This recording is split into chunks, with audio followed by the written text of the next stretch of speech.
మరి తులారాశి వారికి ఈరోజు రాశి ఫలితాలు ఏ విధంగా ఉన్నాయి? తులారాశి వారికి ఆధ్యాత్మిక సంబంధమైన వ్యక్తుల యొక్క కలయిక అనేది ఏర్పడుతుంది. పెద్దల యొక్క దీవెనలు కోరుకుంటారు. మంచి ప్రదేశాలకు వెళ్ళడానికి ప్రయత్నం చేస్తారు.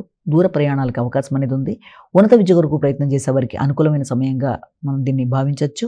అలాగే సంఘంలో గుర్తింపు, గౌరవం, వృత్తి చేసే ప్రదేశాల్లో మీ యొక్క విలువ పెరగడం, వృత్తిపరంగా అభివృద్ధి కొరకు మీరు చేసే ప్రయత్నాల్లో అధిక శ్రమతో గౌరవం లభ్యమవడం, అయినప్పటికీ ఇతరుల యొక్క సహకారాన్ని కోరకుండా మీ పనిని మీరే నిర్వర్తించుకుంటూ వృత్తిపరంగా మీరు గౌరవాన్ని పెంపొందించుకోవడానికి ప్రయత్నం చేస్తారు. సమస్యలు ఏదన్నా ఉన్నా దాని చర్చలతో అధిగమిస్తూ ముందుకు వెళ్ళడానికి ప్రయత్నం చేస్తారు. వృశ్చిక రాశి.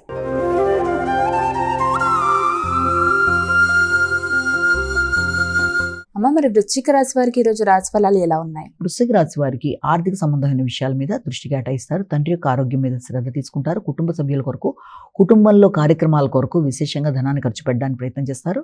మీ సంఘంలో గుర్తింపు, గౌరవం అనేది మాత్రమే కాకుండా అవసరమైన బంధువర్గానికి అవసరమైన సమయంలో ధనాన్ని మీరు సద్వినియోగపడేట్టుగా వారికి సహకరించడం వల్ల కూడా పేరు పెరగడం అనేది, గౌరవం పెరగడం అనేది మొదలైన వాటికి అవకాశం అనేది ఉంటుంది.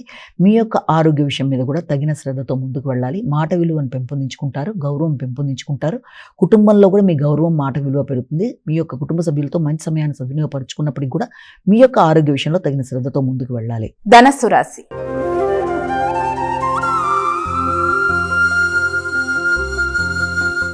మరి తదుపరి రాశి అయినటువంటి ధనుసు రాశి వారికి ఈరోజు రాశి ఫలితాలు ఎలా ఉన్నాయి? ధనుసు రాశి వాళ్ళకి సాంఘిక సంబంధాల విషయాల్లో ఎక్కువ శాతం దృష్టి కేటాయిస్తారు. సంఘంలో మీ గౌరవం, గుర్తింపు పెరగడం, మీ యొక్క వ్యక్తిగత అభివృద్ధి విషయంలో కావచ్చు, అలాగే మీ యొక్క గృహానికి సంబంధించిన విషయాలు, గృహంలోనూ మీ వ్యక్తిగత విషయాల్లోనూ మీ యొక్క గౌరవం పెంపొందించుకోవడం, ఆ గౌరవాన్ని పెంపొందించుకునే విషయాల్లో ధనం కూడా మీకు ఖర్చు అయ్యే అవకాశాలు, అంటే ఏదైనా కార్యక్రమాలను మీరు నిర్వర్తించడం, మంచి కార్యక్రమాలు, తద్వారా వ్యక్తులతో మీరు స్నేహ సంబంధాలు పెంపొందించుకోవడం, వ్యక్తుల యొక్క రాకపోకలు మొదలైన వాటికి అనుకూలమైన సమయంగా భావించవచ్చు.